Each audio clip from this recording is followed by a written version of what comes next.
तर भुजबळांनी राजीनामा देऊनच दाखवावा असं आव्हान सुहास कांदे यांनी दिलंय। भुजबळांकडे पाहून मला कीव येते असं कांदे म्हणतायत। अजित पवार भुजबळांना फोन करणार नाहीत असा दावा देखील कांदेंनी केलाय। भुजबळ यांच्यामध्ये हिंमत नाही राजीनामा देण्याची। अजितदादांचे आभार, भुजबळांना गद्दारीचं फळ मिळालं अशी टीका कांदेंनी केली आहे।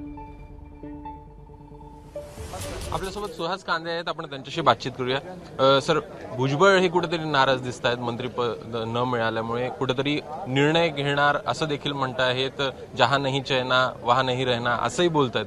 कशा प्रकारे बघताय याकडे? मी भुजबळांची मला खरं तर अशा प्रकारे मी बघतो की मला त्यांची क्यू येते भुजबळांची।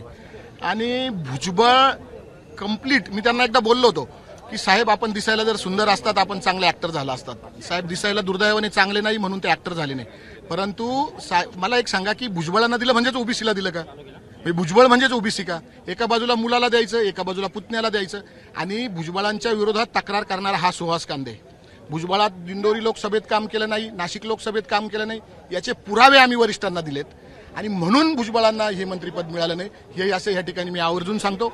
आणि भुजबळांना मी आव्हान करतो, त्यांनी किती आगरपाखड करावी, कितीही ढोंग करावं, परंतु ते राजीनामा देणार नाही, ते पक्ष सोडून जाणार नाही।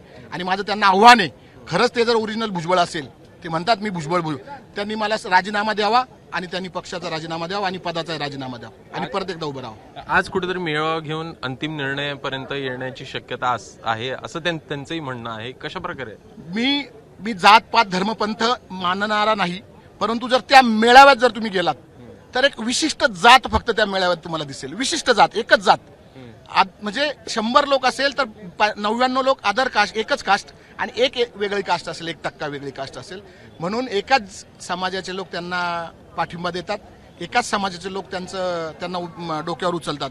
परंतु जे केलं, मला वाटतं त्यांनी जी महायुतीबरोबर केलेली गद्दारी, त्याचं हे त्यांना फळ आहे। राष्ट्रवादीचे जे तिन्ही प्रमुख नेते आहेत ते कुठेतरी त्यांची नाराजी दूर करण्याचा प्रयत्न करणार आहे असं देखील कळत आहे। अजितदादांना जोडे मारले, त्यांना जोडेमार आंदोलन केलं, त्यांच्या विरोधात खूप काही नाही ते बोलले, खूप घाणघाण बोलले। आणि कशाला ते त्यांची काहीच नाही, हे त्यांनी पेरलेल्या नाशिकच्या काही त्यांच्या पत्रकारांच्या थ्रू पेरलेल्या बातम्या आहे। त्यांना फोनही केला नाही अजितदादा, आणि अजितदादा त्यांना फोनही करणार नाही। आणि माझं परत तुमच्या चॅनलच्या माध्यमातून आव्हान आहे, एबीपी माझ्यातून, की त्यांनी राजीनामा द्यावा किंवा त्यांनी ह्या पक्षाचा सुद्धा राजीनामा द्यावा, खरं ते जर भुजबळ असेल तर। पक्ष सोडून जातील असं वाटतं तुम्हाला? त्यांच्यात हिंमतच नाही पक्ष सोडून जायची। मी आव्हान देतो त्यांना, त्यांनी पक्ष सोडावा। धन्यवाद। तर हे होते सुहास कांदे, ज्यांच्याकडनं स्पष्ट करण्यात आलेलं आहे, आव्हान देण्यात आलेलं आहे, त्यांनी पक्ष सोडून दाखवावा। एकूणच या संदर्भात सुहास कांदे देखील त्यांना भुजबळांना आव्हान देताना दिसतात। कॅमेरामॅन दिपेश महाजनसह अभिषेक मुठाळ, एबीपी माझा, नागपूर। एबीपी माझा, उघडा डोळे बघा नीट।